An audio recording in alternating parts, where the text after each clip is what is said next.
안녕하세요. 오데스토리입니다.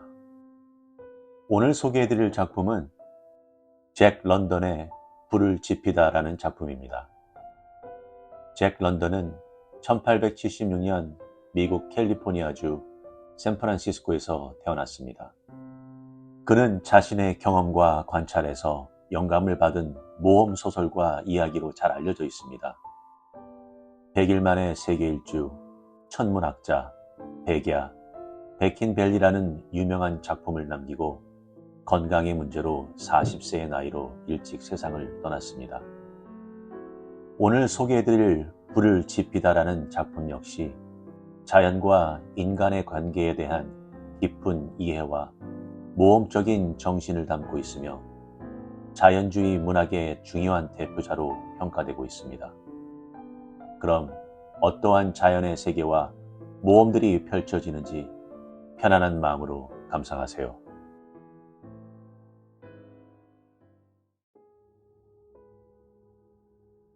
불을 지피다. 잭 런던.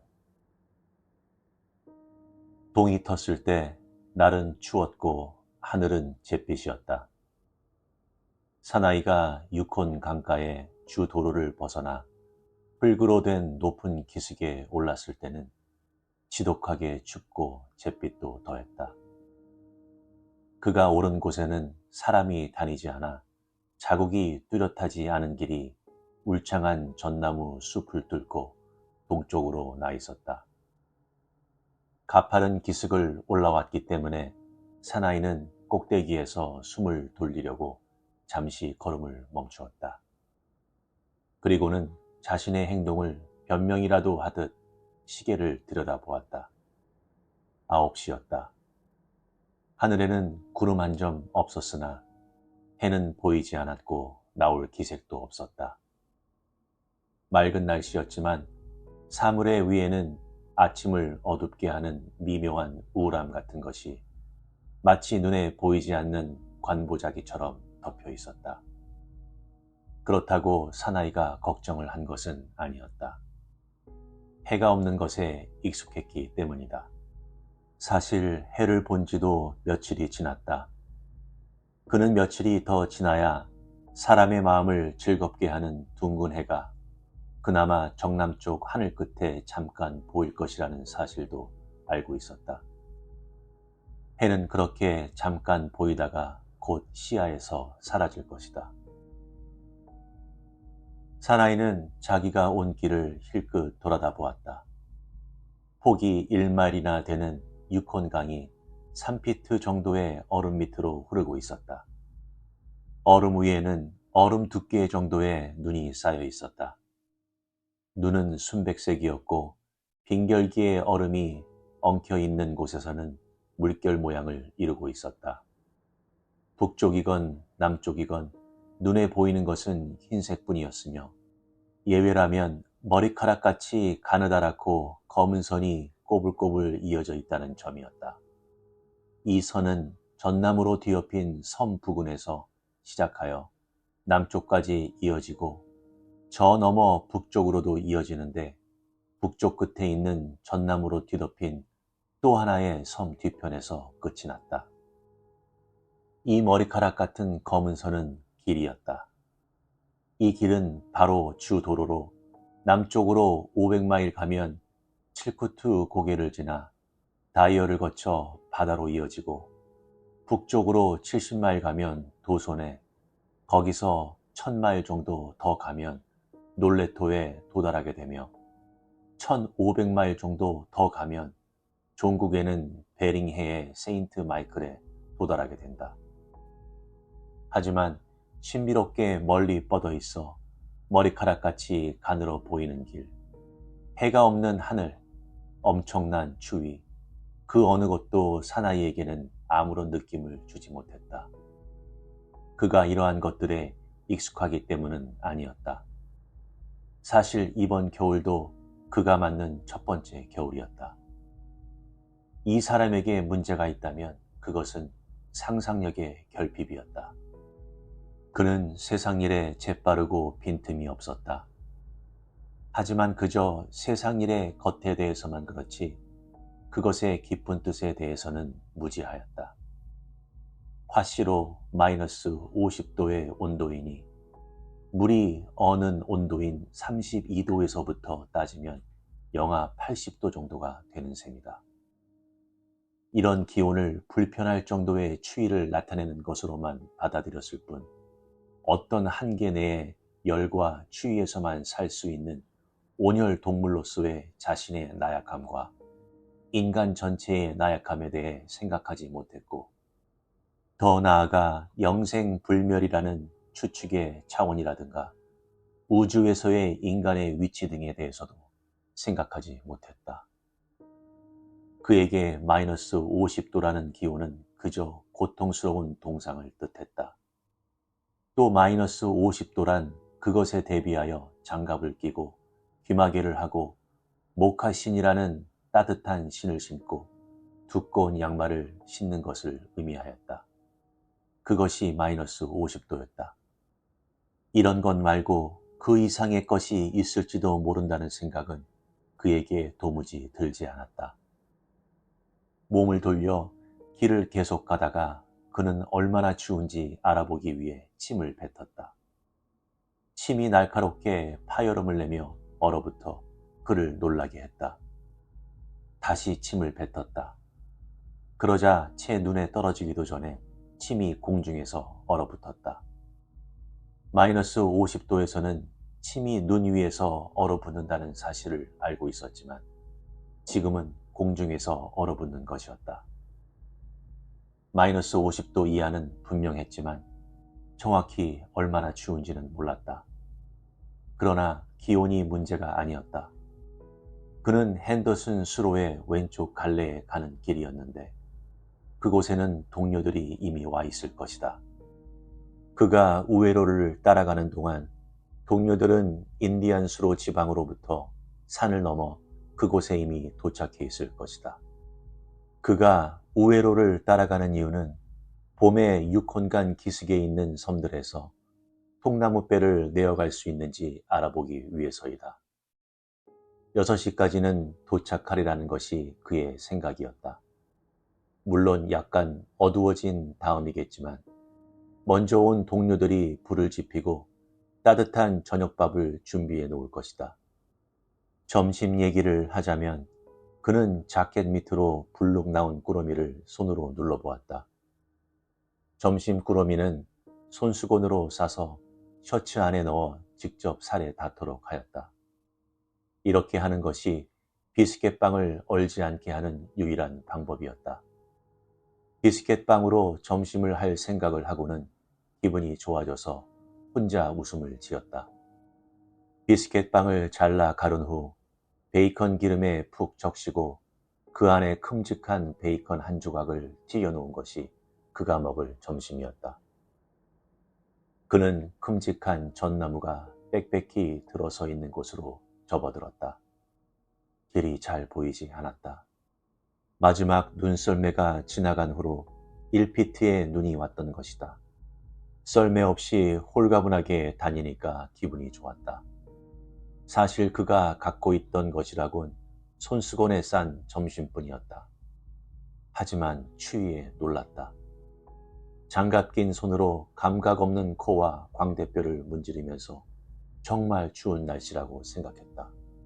구렛나룻이 무성하긴 했지만 그 정도로 튀어나온 광대뼈와 차가운 대기에 돌출돼 있는 코를 보호할 수는 없었다. 사나이의 뒤에는 그 지방 고유의 에스키모 개인 늑대개 한 마리가 따라오고 있었는데 잿빛 털로 뒤덮여 있고 사촌격인 야생 늑대와 겉으로나 기질로나 거의 다르지 않았다. 개도 이 혹한에 기가 꺾여 있었다. 개는 지금이 길을 나설 때가 아님을 알고 있었다. 인간의 판단보다는 개의 본능이 더 정확했다. 사실을 말하자면 기온은 그저 50도를 밑돌 정도가 아니었다. 60도를 밑돌 때보다도 더 추웠고 70도를 밑돌 때보다 더 추웠다. 실제로는 기온이 마이너스 75도였다. 물이 어는 온도가 32도니 마이너스 75도란 영하 107도인 셈이다. 개가 온도 따위에 대해서 알 리 없고 아마 인간만큼 분명하게 머릿속으로 혹한을 의식할 수 없을지도 모른다. 하지만 이 짐승에게는 본능이란 게 있었다. 그래서 개는 뚜렷하지는 않지만 위협적인 공포를 느꼈고 이 공포 때문에 개는 사나이가 조금이라도 여느 때와 다른 몸짓을 하게 되면 사나이에게 무언가를 묻는 듯한 눈초리를 보냈다. 마치 사나이가 야영하거나 어딘가에 피할 곳을 찾아 불을 피우기를 기대하는 것 같았다. 개는 불이란 것을 알고 있었고 지금 불이 필요했다. 그것도 아니면 눈 속에 굴을 파고 들어가 바깥 공기를 피해 웅크리고 있기를 바랬다. 개의 입김이 얼어붙어 털 위에 고운 서리처럼 달려 있었는데 얼어붙은 입김 때문에 개의 뺨이며 주둥이, 눈썹 부분이 특히 하얗게 보였다. 사나이의 붉은 턱수염과 콧수염에도 마찬가지로 서리가 내렸는데 개의 것보다 더 단단했다.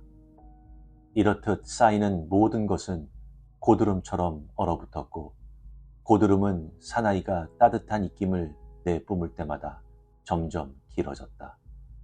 사나이는 담배를 씹고 있었는데 고드름 끝이 입을 막고 있어서 담뱃줍을 뱉어도 턱에 달라붙었다.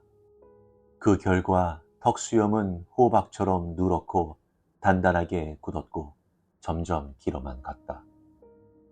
그가 넘어지기라도 한다면 수염은 유리같이 작은 조각으로 부서질지도 모른다. 하지만 사나이는 달라붙어 있는 것에 신경을 쓰지 않았다. 이것은 이 지방에서라면 흡연자가 물어야 할 벌금 같은 것이기 때문이었다. 그는 2번 정도 이 같은 갑작스런 추위에 외출을 한 적이 있었다. 그의 기억으로는 그때도 이렇게까지 춥지는 않았다. 당시 60마일이란 곳에 있던 알코올 온도계로 기온이 각각 마이너스 50도와 마이너스 55도였다.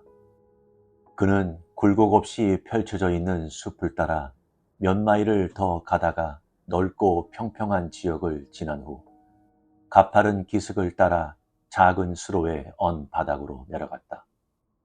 핸더슨 수로였다. 사나이는 이 수로가 물길이 갈라진 곳으로부터 10마일 떨어진 곳임을 알고 있었다. 시계를 보니 10시였다. 1시간에 4마일을 걷고 있으니 12시 반이면 물길이 갈라지는 곳까지 갈 수 있을 것으로 계산했다. 그곳에 가서 점심을 먹으며 도착을 축하해야겠다고 마음먹었다. 사나이가 수로바닥을 따라 힘차게 나아갈 때 개가 사나이의 발 뒤꿈치에 다시 바짝 달라붙었는데 기가 죽어 꼬리를 내린 상태였다. 앞서 지나간 썰매가 낸 길이 분명히 보였지만 썰매를 끄는 개들이 낸 자국 위로 눈이 12인치나 덮여 있었다. 지난 한 달 동안 아무도 이 적막한 수로로 지나가지 않았던 것이다. 사나이는 차분하게 계속 걸었다. 그는 별 생각이 들지 않았다. 특히 지금은 물길이 갈라지는 곳에서 점심을 먹고 6시에는 동료들과 함께 야영할 수 있을 것이라는 생각 이외에는 아무런 생각도 들지 않았다. 말을 건넬 사람도 없었고 누가 있었다고 해도 입에 붙은 길쭉한 얼음 조각 때문에 대화를 할 수 없었을 것이다. 그래서 그는 단조로이 담배만 계속 씹었고 호박색 턱수염은 계속 길어만 갔다. 날이 이렇게 지독하게 추운 것은 난생 처음이라는 생각이 이따금 반복해서 들었다. 걸어가면서도 그는 장갑 낀 손등으로 광대뼈와 코를 문질렀다. 이따금씩 손을 바꾸어가며 이 행동을 기계적으로 했다. 그러나 아무리 문질러도 그가 동작을 멈추면 광대뼈는 얼어 감각이 없었고 그 다음에는 코끝이 무감각해졌다. 뺨이 이미 동상에 걸린 것은 분명했다. 이 사실을 알았을 때 그는 매서운 날씨면 버드가 끼고 다니던 가죽 코마개를 준비하지 못한 것을 뼈아프게 후회했다. 하지만 결국 별 문제는 아니었다. 뺨의 동상 정도가 무슨 대수란 말인가. 약간 아프긴 했지만 그 정도뿐이지 결코 심각하지는 않았다. 사나이는 마음속으로 아무런 생각도 하지 않고 있었지만 그의 눈만은 날카로웠다. 그 눈으로 그는 강의 변화를 세심히 봐두었다. 강이 어느 쪽으로 굽고 휘어 있는지, 벌채한 나무가 어디에 쌓여 있는지 등등을 봐두었던 것이다. 또한 발을 어디다 디뎌야 할지 항상 주의하며 걸었다. 한 번은 강이 굽은 곳을 돌아오다가 갑자기 놀란 말처럼 겁을 집어먹고 자기가 걸어온 곳을 피하여 길을 따라 몇 걸음 뒷걸음질한 적도 있었다. 그가 알기로는 수로 바다까지 완전히 얼어붙기 때문에 극지방의 겨울강에는 물 한 방울도 있을 수 없다. 하지만 또 그가 아는 바로는 여기저기 강 언덕에서 솟아나오는 샘이 있어 거기서 나온 물이 눈 밑으로나 강바닥 얼음 위로 흐른다는 것이다. 아무리 추운 날이라 해도 이 샘들마저 얼게 할 수는 없다는 사실과 더불어 그런 곳에는 위험이 도사리고 있다는 사실도 알고 있었다. 그 샘들은 함정과 같아서 3인치에서 3피트 정도의 눈 아래 물 웅덩이를 숨기고 있었다. 때로는 반인치 정도의 얼음이 샘에 살짝 덮여 있고 그 위에 다시 눈이 덮여 있기도 했다. 때로는 물과 살얼음이 교대로 덮여 있어서 누군가가 이 얼음에 빠지면 계속해서 얼음이 깨져 어떨 때는 허리까지 물에 젖기도 한다. 그가 그처럼 겁을 먹고 뒷걸음질 쳤던 것이 바로 이런 이유 때문이었다. 눈으로 덮여있는 살얼음이 발 아래쪽에서 깨지는 소리가 들렸던 것이다. 이 정도 추운 날씨에 발이 젖는다는 것은 난처하고도 위험한 일이었다. 적어도 시간을 지체하게 될 터인데 그 이유는 발길을 멈추고 불을 지핀 후 그 불을 쬐며 양말을 벗어 신과 함께 말려야 하기 때문이다. 그는 똑바로 서서 수로의 바닥과 기슭을 잘 살펴보고는 물이 수로 오른쪽에서부터 흘러나온다고 생각했다. 코와 뺨을 비벼대면서 잠시 생각을 하다가 그는 조심스럽게 걸음을 옮기며 또 옮길 때마다 바닥이 괜찮은지 확인하며 강 왼쪽으로 피해갔다. 일단 위험을 벗어나자 담배를 새로 꺼내 씹으며 시간당 4마일의 속도로 걸음을 계속했다. 다음 2시간 동안 걸으며 비슷한 함정을 몇 번 만났다. 대개는 보이지 않는 물 웅덩이 위에 덮인 눈이 타원형으로 푹 꺼져 있어서 위험을 쉽게 알 수 있었다. 겨우 위기를 모면한 적도 한 번 더 있었다. 그리고 위험할 것 같아 개를 먼저 보내본 적도 있었다. 처음에는 가지 않으려 했다. 개는 계속 버티다가 사나이가 밀어내자 재빨리 눈 덮인 멀쩡한 바닥을 계속 건너갔다. 갑자기 얼음이 깨지고 한쪽 다리가 물에 빠지자 다른 쪽 다리로 빠져나왔다. 개의 앞발과 뒷발 모두가 물에 젖자 이내 몸에 묻은 물이 얼어버렸다. 개는 다리에 붙은 얼음을 연신 혀로 핥아내더니 눈 위에 주저앉아서는 발가락 사이에 생긴 얼음을 물어 뜯어내기 시작했다. 개에게는 본능적인 일이었다. 발가락에 얼음이 남게 되면 발이 아프게 될 것이다. 개가 이 사실을 알지는 못했다. 개는 그저 생명의 저 깊은 곳에서 내리는 신비한 금명에 따르고 있었다. 개와는 달리 사람은 이 같은 문제를 보고 판단을 내린 연후에야 알게 되었다고 할 수 있다. 이윽고 사나이는 오른쪽 장갑을 벗고 얼음 조각 떼는 일을 도와주었다. 그런데 놀라운 일은 손가락이 노출된 지 1분도 지나지 않았는데 손가락이 갑자기 감각이 없어진다는 사실이었다. 사나이는 장갑을 서둘러 끼고는 손으로 가슴팍을 세게 내리쳤다. 12시가 되자 날은 하루 중 가장 밝았다. 그럼에도 겨울 해는 저 멀리 남쪽을 운행하고 있었기 때문에 수평선이 눈에 들어오지 않았다. 수평선과 핸더슨 수로 사이에 땅이 붉어져 나와 있는데 지금 사나이는 정오의 맑은 하늘 아래 그림자도 없이 수로 바닥을 걷고 있는 것이다. 1분도 틀리지 않고 12시가 되자 그는 강이 갈라지는 곳에 도착했다. 제때에 도착하여 기뻤다. 이런 식으로 계속 가면 6시까지는 동료들과 틀림없이 만날 수 있으리라. 그는 자켓과 셔츠의 단추를 풀고 점심을 꺼냈다.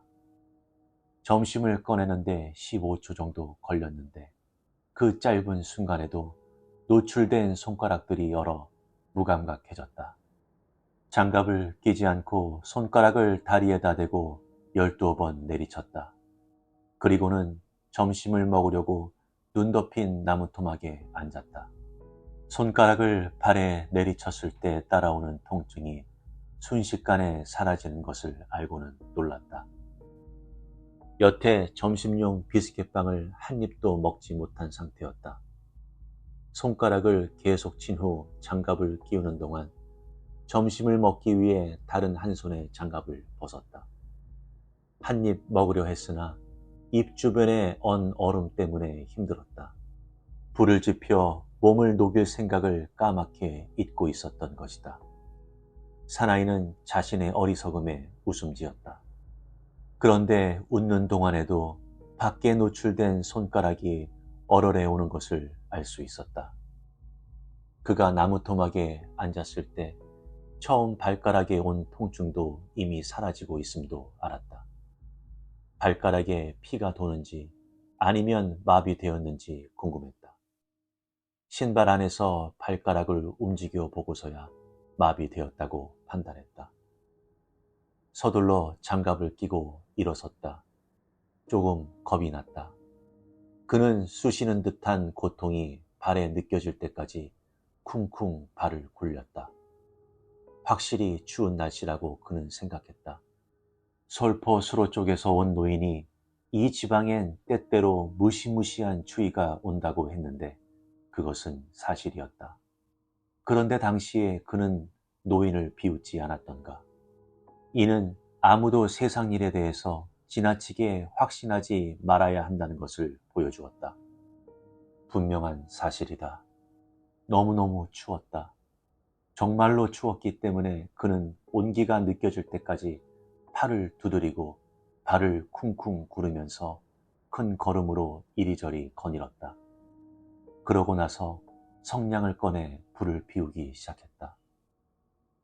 지난 봄 홍수로 퇴적된 숱한 마른 가지가 있는 덤불 속에서 그는 불을 지필 만한 나뭇가지를 찾아냈다.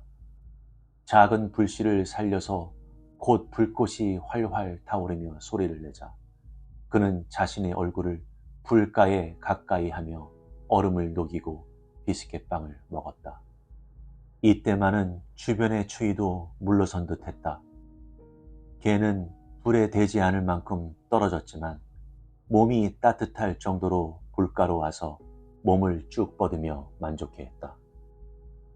요기를 때우자 사나이는 파이프에 담배를 채워서 편안하게 담배를 피웠다.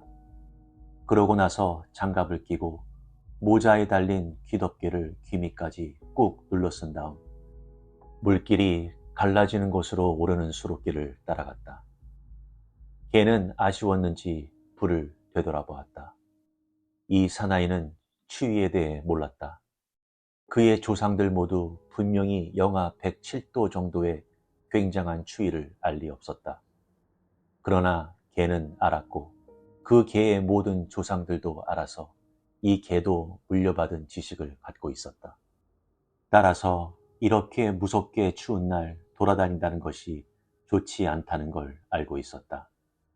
이런 때는 그저 눈 속에 굴을 파고 편안하게 누워서 이 같은 추위를 내려보낸 저 바깥쪽 세계인 하늘의 표면으로부터 드리워진 구름이 거치기를 기다리는 것이 상책이었다. 그러나 개와 사나이 사이에는 어떠한 깊은 교류도 없었다. 걔는 사나이의 노예였으며 그동안 걔가 사나이로부터 받은 유일한 애무는 채찍과 그 채찍을 때리기 전에 사나이의 음성뿐이었다. 그는 담배를 씹으며 계속 새로 생겨난 호박색 수염을 또다시 내신 입김에 어느새 입수염, 눈썹, 그리고 속눈썹을 흰 성에로 덮어버렸다. 핸더슨 수로 왼쪽 길에는 별로 셈이 없는 모양인지 반 시간 동안 그는 어떤 셈이 있을 만한 징후를 보지 못했다.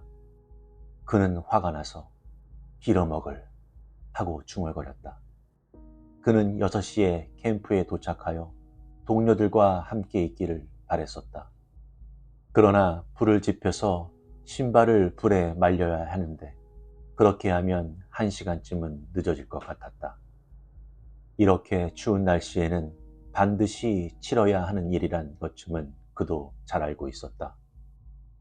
그래서 발길을 돌려 둑으로 올라갔다. 둑 위에는 몇 그루의 작은 전나무 둘레에 홍수 때 쌓인 마루나무가 덤불로 엉켜 있었다. 대부분 작고 마른 나뭇가지들이었는데 제법 두꺼운 나무 토막과 잔가지들도 있었고 가늘고 마른 지난해의 풀도 많았다. 그는 눈 위에 나온 큰 가지를 몇 개 꺾었다. 그래야만 막 타기 시작한 불꽃이 녹은 눈 때문에 꺼지는 것을 방지할 수 있다. 그는 주머니 속에서 자작나무 껍질을 조금 꺼내서 성냥불을 붙여 불을 피웠다. 이렇게 하는 것이 종이보다는 더 잘 탔다. 받침돌을 놓고 그는 몇 단의 마른 풀과 자잘한 마른 나뭇가지들을 짚혀서 약간 불을 돋구었다.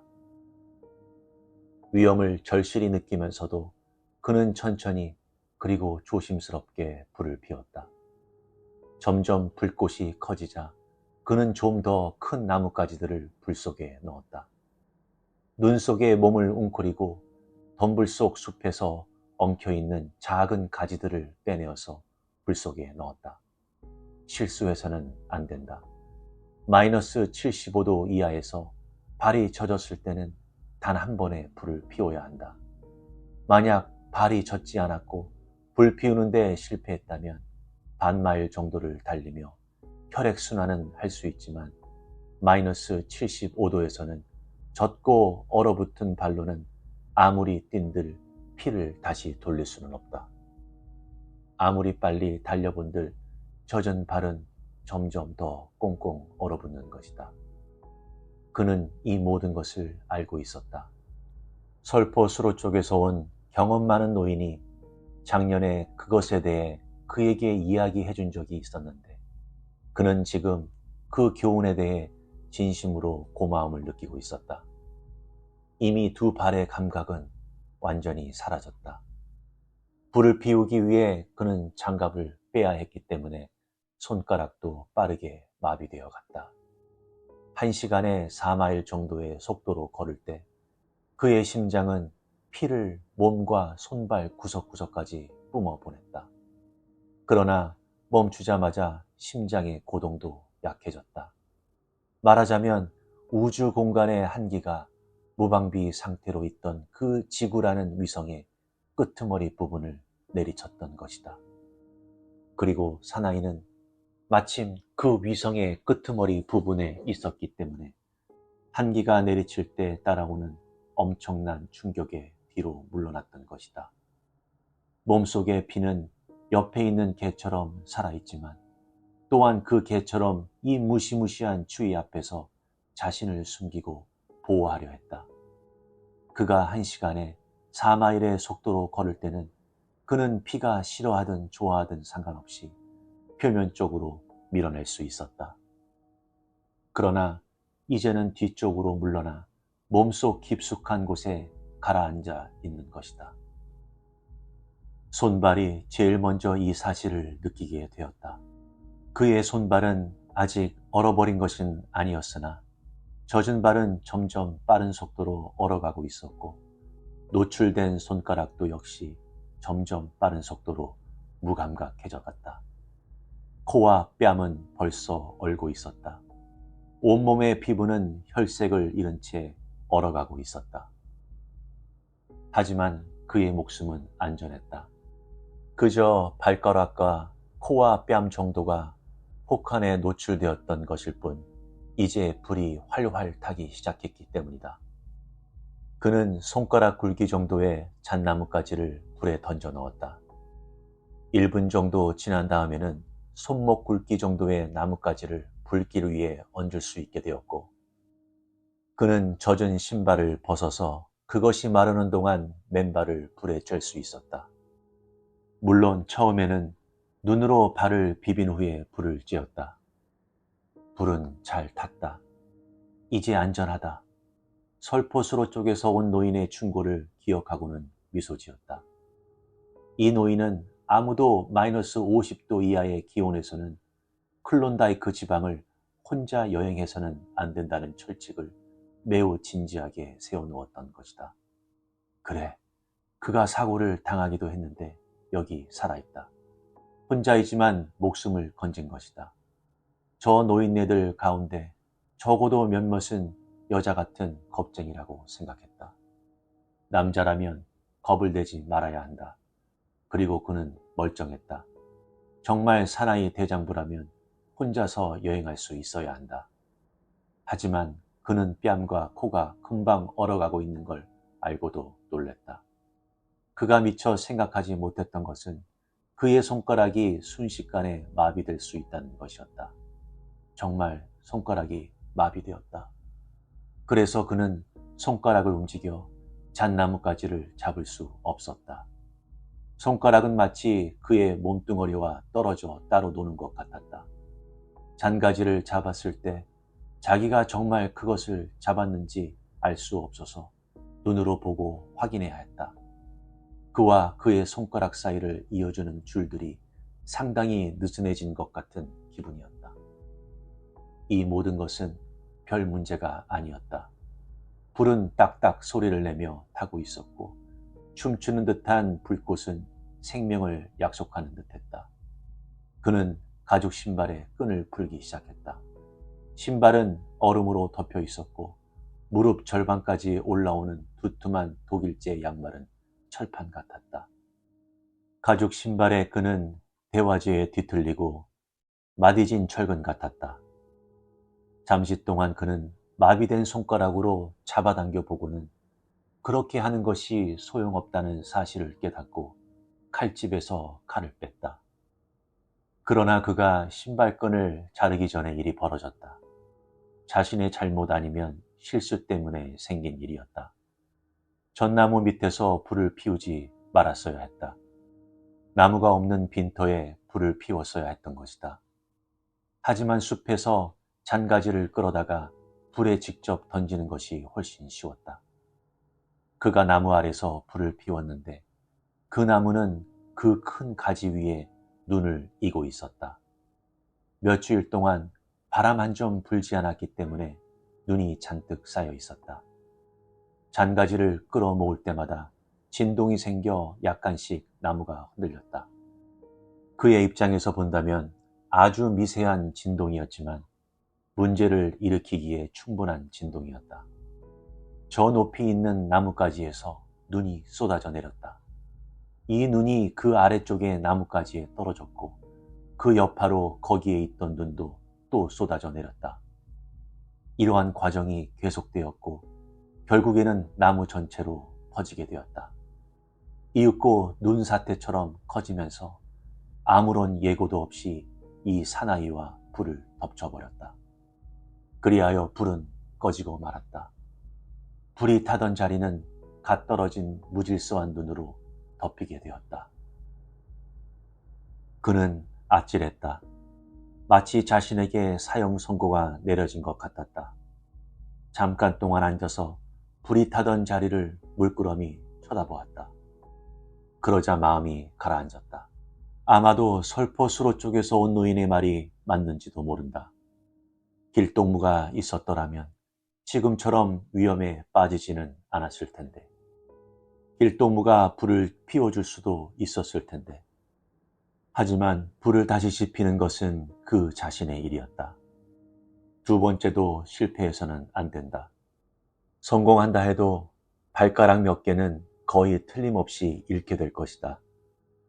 지금쯤은 그의 두 발이 몹쓸 정도로 얼었을 터이고 두 번째 불이 준비되는 데에도 상당한 시간이 걸릴 것이다.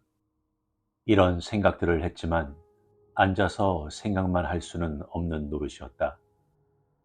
이런 생각들이 그의 머리를 스쳐 지나가는 동안 그는 내내 바쁘게 움직였다. 불을 피울 자리를 마련했는데 이번에는 믿을 수 없는 나무들이 불을 꺼뜨리지 않도록 빈터에 자리를 마련하였다. 그리고 홍수 때 떠내려와 쌓인 마른 풀과 잔가지들은 긁어 모았다. 그는 손가락을 모아 풀과 가지를 끌어올 수는 없었으나 어쨌든 한 움큼은 모을 수 있었다. 이런 식으로 많은 양의 썩은 가지와 새파란 이끼 조각을 구했다. 이런 것들은 쓸모없는 것이긴 했지만 그 정도 모으는 게 그가 할 수 있는 최선이었다. 심지어 불길이 세워지면 나중에 쓰기 위해 꽤 큰 나뭇가지들을 한아름 모으는 등 그는 체계적으로 일을 했다. 그가 이런 일을 하는 동안 개는 앉아서 그를 바라보고 있었는데 개의 두 눈에는 무언가를 바라는 듯한 기색이 보였다. 개가 보기에 이 사나이는 불을 제공하는 사람이었지만 불은 좀처럼 제공되지 않았다. 모든 준비가 끝나자 사나이는 주머니를 뒤져 두 번째로 자작나무 껍질을 찾았다. 나무 껍질이 주머니 속에 있다는 것은 알고 있었다. 비록 손가락으로 느낄 수는 없었으나 손으로 더듬자 껍질이 바스락거리는 소리는 들을 수 있었다. 그러나 아무리 애를 써도 꼭 쥘 수가 없었다. 그의 의식 속에는 자기의 두 발이 순간순간 얼고 있다는 생각이 줄곧 들었다. 이 생각 때문에 놀라 주저앉을 듯했지만 생각을 하지 않으려고 애를 쓴 결과 마음의 평정을 찾았다. 이빨을 사용하여 장갑을 끼고 두 팔을 앞뒤로 휘두르고 두 손으로 있는 힘을 다해 양 옆구리를 때렸다. 앉아서도 이런 행동을 했고 서서도 했다. 개는 줄곧 눈 위에 앉아 있었다. 늑대의 털 같은 꼬리로 앞발을 따뜻하게 감싸서 덮고 있었고 늑대 같은 뾰족한 귀는 사람을 뚫어지게 쳐다볼 때 앞쪽으로 쫑긋 내밀었다. 자신은 팔과 손으로 때리고 흔들고 있는데 자연의 옷을 입어 따뜻하고 안전한 개를 쳐다보니 한없는 부러움이 솟아났다. 얼마 후 그는 두드린 손가락에 감각이 돌아왔음을 아늑하게 알려주는 최초의 신호를 의식했다. 처음에는 약간 따끔거리다가 점점 더해져 마침내는 참기 어려울 정도로 쑤시는 통증으로 바뀌었다. 하지만 사나이는 이 통증을 만족스럽게 반겼다. 그는 오른손에 장갑을 벗고 자작나무 껍질을 앞으로 가져왔다. 노출된 손가락은 이내 다시 감각을 잃어가고 있었다. 다음으로 그는 황을 입힌 성냥더미를 꺼냈다. 그러나 엄청난 추위 때문에 손가락은 이내 무감각해졌다. 성냥 하나를 끄집어 내려다가 오히려 성냥 모두가 떨어졌다. 성냥을 집으려 했으나 실패했다. 감각을 잃은 손가락으로는 만질 수도 잡을 수도 없었기 때문이었다. 사나이는 매우 조심스러웠다. 얼어오는 발, 코, 뺨 따위 생각은 집어치우고 온 정신을 성냥에만 기울였다. 촉각 대신 시각을 사용하여 주시하였다. 성냥더미 양쪽에 자기 손가락들이 있는 것을 보고 그는 주먹을 쥐었다. 말하자면 주먹을 쥐려고 애썼다. 하지만 손가락 신경이 작용하지 않았기 때문에 손가락이 말을 듣지 않았다. 그는 장갑을 끼고 성냥더미를 무릎 안쪽으로 움켜 넣었다. 상당한 양의 눈이 따라왔다. 그러나 더 어떻게 잘할 수는 없었다. 좀 더 애를 쓴 후에야 사나이는 겨우 성냥더미를 장갑 낀 손바닥의 끄트머리 쪽에 놓을 수 있었다. 이런 식으로 해서 성냥을 입에까지 옮겼다. 입을 억지로 열고자 하자 얼음이 딱딱거리며 깨졌다. 아래턱을 안으로 당기고 윗입술을 틀어 비키게 하고 윗니빨로 성냥더미를 비벼서 성냥 하나를 잡는 데 성공했으나 그 성냥을 무릎 위쪽에 떨어뜨렸다. 이것도 별 도움이 되지 않았다.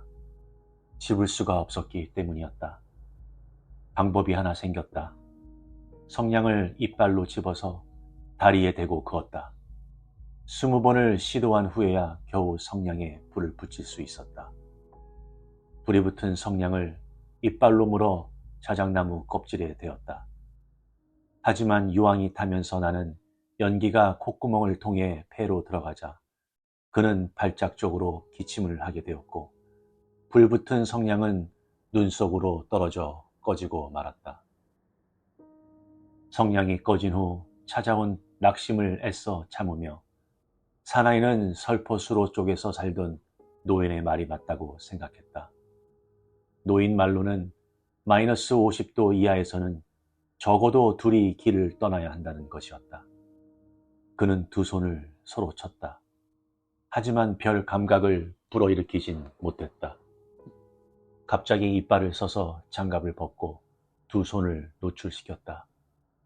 그러곤 양 손바닥 아랫부분을 써서 성냥더미를 잡았다. 두 팔의 근육이 얼지 않았기 때문에 손바닥 아랫부분으로 성냥을 꼭 누를 수 있었다.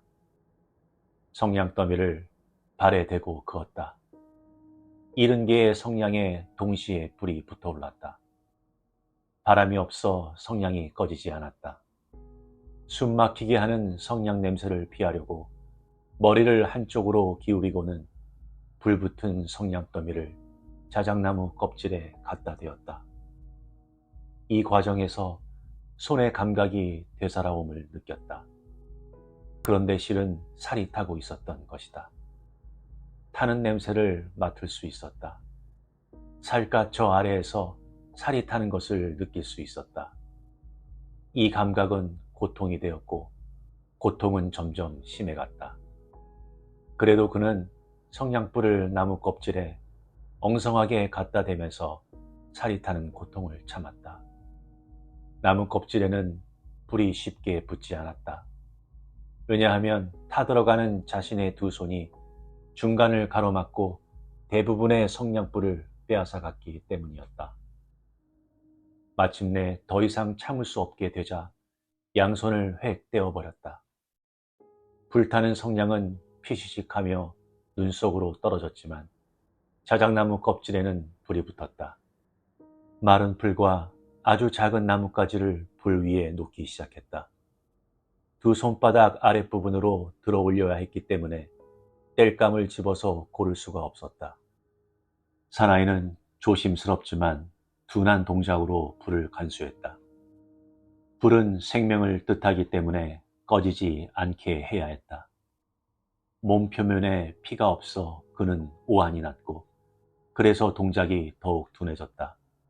꽤 큰 새파란 이끼 덩어리가 작은 불 바로 위에 떨어졌다. 손가락으로 이끼를 꺼내려고 했으나 몸이 떨렸기 때문에 이끼에서 벗어났고 그 결과 그나마 작은 불 한가운데를 헤집어 놓고 말았다. 타던 풀과 작은 가지가 이리저리 흩어졌다. 다시 이것들을 집어 모으려고 했으나 아무리 애를 써도 나뭇가지들은 다시 모을 가망이 없을 정도로 산산이 흩어졌다. 하나씩 연기를 피식 내고는 나뭇가지에 불이 꺼졌다. 불을 제공하는 데 실패한 것이다. 주변을 느낌없이 둘러보다가 그는 꺼진 불에 잔해 맞은편 눈 위에 앉아있는 개를 보았다.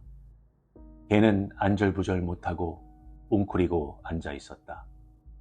그리고 앞발을 교대로 살짝 들어 올리고 그때마다 무엇인가를 바라는 듯 몸의 무게중심을 열심히 앞뒤로 움직였다. 개를 보자 야만적인 생각이 들었다. 눈보라를 만났을 때 소를 죽여서는 그 사체 안에 기어들어가 목숨을 구한 사람의 이야기가 생각났기 때문이었다. 개를 죽여서 따뜻한 몸 안에 손을 묻으면 손의 감각을 되찾을 수 있을지도 모를 일이었다. 그러고 나면 새로 불을 피울 수도 있을 것이다. 자기 쪽으로 오라고 개에게 말했다. 하지만 남자의 음성에는 개를 겁먹게 하는 이상한 공포가 섞여 있었다. 개는 한 번도 주인의 그런 말투를 들어본 적이 없었다. 개가 보기엔 무언가가 잘못되었다. 의심 많은 개의 본성이 위험을 감지하게 했다. 구체적으로 어떤 위험인지는 몰라도 개의 머릿속 어딘가에서 주인에 대한 공포심이 어떤 시기로든 일어났다. 사나이의 말소리에 개는 두 귀를 내리고는 웅크린 동작과 앞발을 번갈아 드는 동작을 더욱 눈에 띄게 했다. 그러나 개는 사람 쪽으로 가려 하지 않았다. 사나이는 두 손과 두 무릎을 딛고 개 쪽으로 기어갔다.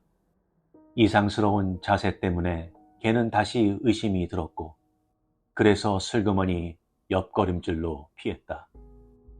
사나이는 잠시 동안 눈 위에 앉아 마음의 평정을 찾으려 애썼다. 자신의 이빨을 사용하여 장갑을 끼고는 일어섰다. 자기가 정말로 서 있는지를 확인하려고 우선 발 아래를 내려다보았다. 왜냐하면 두 발의 감각이 없어서 공중에 떠 있는 느낌이 들었기 때문이었다. 사람이 곧바로 서자 개는 의심을 덜었다. 사나이가 채찍 소리 비슷하게 명령조로 말하자 개는 예전처럼 복종하여 그에게 다가왔다. 개가 손이 닿는 거리 안으로 오자 사나이는 자제력을 잃었다. 그는 두 팔을 개에게 재빨리 뻗쳤다. 그러나 두 손으로 물건을 잡을 수 없다는 사실과 손가락을 굽힐 수도 없고 손가락에는 아무런 느낌도 없다는 사실을 알고는 정말로 놀랐다. 손과 손가락이 얼었고 점점 더 얼어들어간다는 사실을 깜빡 잊고 있었던 것이다. 이 모든 일이 순식간에 벌어졌고 그는 개가 도망가기 전에 두 팔로 개의 몸을 감싸 안았다. 그가 눈 위에 앉아 개를 두 팔로 잡고 있는 동안 개는 으르렁대고 낑낑대고 몸부림쳤다. 그러나 개의 몸통을 두 손으로 잡고 앉아 있는 것 이외에 사나이가 할 수 있는 일이라곤 없었다. 개를 죽일 수도 없다는 사실을 깨달았다. 죽일 방도가 없었던 것이다. 무력한 두 손으로는 칼집에서 칼을 빼어 손에 쥘 수도 없었고 개의 목을 조를 수도 없었다. 그가 개를 놓아주자 개는 꼬리를 다리 사이에 감추고 계속 짖어대면서 미친 듯이 튀어 달아났다. 40걸음쯤 물러나서는 멈춘 다음 두 귀를 쫑긋 앞으로 세우고 호기심을 갖고 사나이를 관찰하였다. 사나이는 손이 어디 있는지 확인하려고 두 손을 내려다보았다. 그는 손이 팔끝에 매달려 있는 것을 보았다. 손의 소재를 알기 위해 눈을 사용해야 한다는 사실이 참 이상스럽다는 생각이 들었다. 두 팔을 앞뒤로 휘두르기 시작했고 장갑 낀 두 손으로 허리를 치기 시작했다. 이러한 동작을 5분간 격렬하게 했고 그러자 그의 심장은 몸의 표면까지 피를 공급했기 때문에 몸이 떨리는 것은 그쳤다. 하지만 손의 감각이 살아나지는 않았다. 느낌으로는 두 손이 두 팔의 끝에 묵직하게 달려 있는 것이었으나 그 느낌을 실제로 확인할 수는 없었다. 희미하긴 했으나 죽음에 대한 중압적인 공포가 사나이에게 다가왔다. 이번 일이 단순히 손가락과 발가락이 언다든지 혹은 손발을 잃는 정도의 문제가 아니라 죽을 가능성이 높은 생사의 문제라는 데까지 생각이 미치자 공포감은 더욱 커져갔다. 그러자 그는 힘이 빠졌다. 방향을 틀어 수로 바닥을 넘어 오래된 희미한 길을 따라 뛰었다. 개가 합세하여 그를 따랐다. 평생 몰랐던 공포를 느끼며 아무런 의도도 없이 맹목적으로 뛰었다. 눈길을 가르며 허우적거리며 달리다가 천천히 주위의 사물들의 시선을 주기 시작했다. 수로의 기슭들, 오랜 목재더미, 잎사귀 없는 백약나무들과 하늘이 보였다.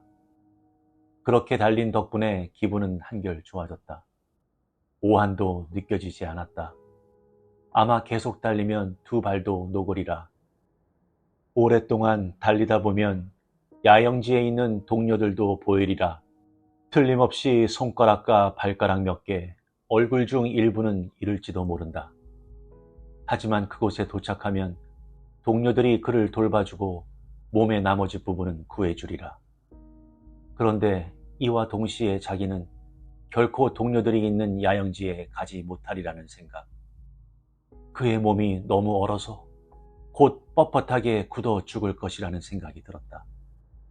이런 생각을 뒷전으로 밀쳐 보냄으로써 마음속에 두지 않으려 했다. 때때로 이런 생각이 스스로 밀치고 나와 자신을 바깥 세상에 알리려 했지만 그는 그 생각을 다시 밀쳐놓고 다른 생각을 하였다. 두 발이 너무 얼어서 달리다가 땅을 쳐서 몸의 무게를 받을 때에도 느낄 수 없는 정도인데도 그가 달릴 수 있다는 사실은 너무 신기하였다. 땅 표면 위를 스치듯 지나가는 것 같았고 땅과는 아무런 연관이 없는 것 같았다. 어디선가 날개 달린 머큐리 신의 그림을 본 적이 있는데 아마도 그 신이 땅을 스치며 다닐 때 지금의 자기가 느끼는 것과 같은 기분이 아니었을까라는 생각도 해보았다. 야영장과 동료들이 있는 곳으로 뛰어간다는 그의 생각은 한 가지가 잘못되었다. 그는 인내력이 부족했던 것이다. 몇 번을 넘어지고 결국에는 뒤뚱거리다 맥없이 넘어졌다. 일어나려 했지만 일어날 수 없었다. 앉아서 쉬어야 한다고 마음먹었다. 다음부터는 그냥 걸어서 계속 가리라고 마음먹었다. 그가 앉아서 숨을 되찾았을 때 자신이 꽤 따뜻하고 편안하다는 것을 알았다. 떨고 있지 않았고 심지어는 따뜻한 불이 그의 가슴과 몸통에 들어온 것 같았다. 그런데도 코와 뺨을 만졌을 때 아무런 느낌이 없었다. 뛰었다고 해서 코와 뺨이 녹은 것은 아니었다. 또한 손과 발도 풀리지 않았다. 이윽고 그에게는 얼어붙은 몸의 부위가 점점 늘어간다는 생각이 들었다. 그는 이런 생각을 억눌러 잊어버리고 다른 생각을 하려고 했다. 왜냐하면 이 생각을 하면 고통스러운 느낌이 든다는 것을 알고 있었고 그 고통스러운 느낌이 두려웠기 때문이었다. 하지만 이 생각은 없어지지 않고 끝까지 남아 마침내는 완전히 언 자기 몸을 생각하게끔 했다. 견딜 수 없어 그는 길을 따라 다시금 미친 듯이 뛰었다. 일단 속력을 낮추어 걸었다. 그러나 몸이 점점 얼어온다는 생각 때문에 다시 또 뛰기 시작했다. 그런데 줄곧 개가 바짝 뒤에서 함께 뛰었다. 그가 두 번째 넘어졌을 때 개는 그의 앞에 앉아서 이상스러울 정도로 열심히 그를 쳐다보았다. 따뜻하고 안전한 개를 보자 그는 화가 났다. 개에게 욕을 퍼붓자 마침내는 개가 두 길을 내리고 사나이를 달래는 듯하였다. 이번에는 그에게 오한이 좀 더 빨리 닥쳤다. 동상과의 싸움에 지고 있는 중이었다. 동상은 사방에서 그의 몸으로 기어들고 있었다. 이런 생각 때문에 몸을 달렸지만 100피트 정도 달리고는 멈추었다. 그리고는 비틀거리다가 앞으로 곤두박질 쳤다. 최후의 고통이었다. 숨을 제대로 쉬고 자제력을 회복했을 때 그는 앉아서 죽음을 당당하게 맞이하리라는 생각을 했다. 그러나 그 생각은 다른 식으로 다가왔다. 그에게 떠오른 것은 다름 아니라 목이 날아간 채 뛰어 돌아다니는 닭처럼 바보 같은 자신의 모습이었다. 글쎄, 어쨌든 얼어 죽을 수밖에 없으니 그 사실을 점잖게 받아들여야 마땅하리라. 이렇듯 새로 찾은 마음의 평화와 함께 처음으로 희미한 졸음이 다가왔다. 그의 생각으로는 자다가 죽는 것도 괜찮을 것 같았다. 마취 당하는 것과 같지 않을까? 얼어 죽는 것이 사람들 생각처럼 나쁘지는 않았다. 더 험하게 죽는 방법도 많지 않은가? 그는 다음날 동료들이 자신의 시체를 발견하는 것을 머릿속으로 그려보았다. 그러자 갑자기 그를 찾아 길을 따라온 동료들과 함께 있는 자신을 발견하게 되었다. 또한 여전히 그들과 함께 굽은 길을 따라가다가 눈 속에 누워있는 자신의 모습을 보게 되었다. 더 이상 동료들과 같은 세계에 속해 있는 것이 아니었다. 이미 제 몸에서 빠져나와 동료들과 함께 눈 속에 누워있는 자신의 모습을 바라보고 있는 것이다. 정말로 춥다고 생각했다. 알래스카를 떠나 본토로 돌아가면 사람들에게 정말 추운 것이 어떤 것인지 말해줄 수 있을 것이다. 이 생각을 하다가 이윽고 설포수로 쪽에서 온 노인의 모습을 생각하게 되었다. 이제 노인의 모습이 꽤 선명하게 보였다. 노인은 따뜻하고 편안한 곳에서 담배를 피우고 있었다. 노인장 말씀이 옳았소. 당신 말씀이 옳았던 것이오. 사나이는 노인에게 중얼거렸다. 그러다가 사나이는 평생 맛본 가운데 가장 편안하고 달콤한 잠에 빠져들었다. 개는 그걸 쳐다보면서 앉아 기다렸다. 짧은 낮이 거의 끝나면서 긴 황혼이 서서히 다가왔다. 개가 보기에는 불을 피울 기미 같은 건 없었다. 게다가 개의 경험으로도 눈 속에 이렇듯 앉아서 불을 지피지 않는 사람은 없었다. 황혼이 짙어지자 불에 대한 간절한 소망을 억제할 수 없어 개는 앞발을 높이 쳐들기도 하고 흔들어대기도 하면서 작은 소리로 낑낑댔다. 그러고는 주인한테 꾸지람을 들을 것으로 예상했는지 두 귀를 내렸다. 하지만 주인은 꼼짝하지 않았다. 잠시 후 개는 큰 소리로 낑낑댔다. 조금 더 시간이 흐른 후에 사람 곁으로 바짝 기어들어가 죽음의 냄새를 맡았다. 이 냄새 때문에 개는 털을 꼿꼿이 세우고는 물러났다. 개는 얼마 동안 그 자리에 머물러 있다가 차가운 하늘에 높이 솟아 반짝이며 밝게 빛나는 별들 아래서 길게 울부짖었다. 그러고는 몸을 돌려 자기가 아는 야영장 방향에 길을 따라 걸어갔다. 음식과 불을 마련해 줄 다른 인간들이 있는 곳으로. 어떠셨나요? 북부 캐나다의 한 지역에서 추위와 위험에 맞서 싸우는 한 남자의 이야기를 중심으로 전개됩니다. 자연의 냉혹함과 인간의 무력함을 강조하는데요.